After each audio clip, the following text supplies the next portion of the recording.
ನಮಸ್ಕಾರ. ಜಿನಿ ನ್ಯೂಸ್ ವೀಕ್ಷಕರಿಗೆ ಸ್ವಾಗತ.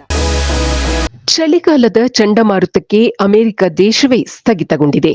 ಭಾರೀ ಹಿಮಪಾತ, ಶೀತಗಾಳಿ ಮತ್ತು ಮಂಜುಗಡ್ಡೆಯ ಮಳೆಯಿಂದಾಗಿ ಭಾನುವಾರ ಹಾಗೂ ಸೋಮವಾರದ ಅವಧಿಯಲ್ಲಿ 10,000ಕ್ಕೂ ಹೆಚ್ಚು ವಿಮಾನಗಳ ಹಾರಾಟವನ್ನು ರದ್ದುಗೊಳಿಸಲಾಗಿದೆ. ಈ ರೀತಿಯ ಹವಾಮಾನ ವೈಪರೀತ್ಯ ಅಮೆರಿಕ ಇತಿಹಾಸದಲ್ಲೇ ಅತ್ಯಂತ ಭೀಕರ ಎಂದು ವರ್ಣಿಸಲಾಗಿದೆ. ಕೋವಿಡ್ ನಂತರ ಅಮೆರಿಕದ ವಿಮಾನಯಾನ ಇತಿಹಾಸದಲ್ಲಿಯೇ ಒಂದೇ ದಿನದಲ್ಲಿ ಇಷ್ಟೊಂದು ದೊಡ್ಡ ಪ್ರಮಾಣದ ವಿಮಾನಗಳು ರದ್ದಾಗುತ್ತಿರುವುದು ಇದೇ ಮೊದಲು ಎನ್ನಲಾಗುತ್ತಿದೆ. ಅಮೆರಿಕದಲ್ಲಿ ವಿಮಾನ ನಿಲ್ದಾಣಗಳು ಅಸ್ತವ್ಯಸ್ತಗೊಂಡಿವೆ.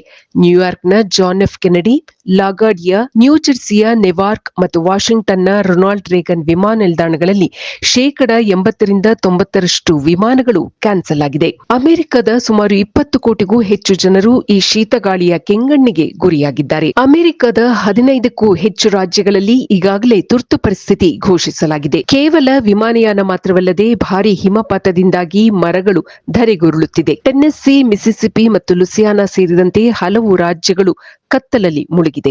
ಹವಾಮಾನ ಇಲಾಖೆಯ ವರದಿಯಂತೆ ಕೆಲವು ಭಾಗಗಳಲ್ಲಿ ತಾಪಮಾನವು -34°C ಕೆಳಕ್ಕೆ ಕುಸಿದಿದೆ.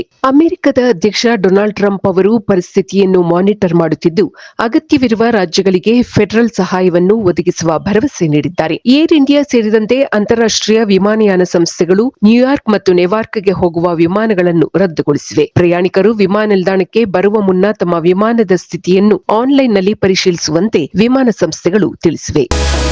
ಇದು ಈ ದಿನದ ನಿರಂತರ ಸುದ್ದಿಗಳಿಗಾಗಿ ವೀಕ್ಷಿಸುತ್ತಿರಿ ಜಿನಿ ನ್ಯೂಸ್. ನಮಸ್ಕಾರ.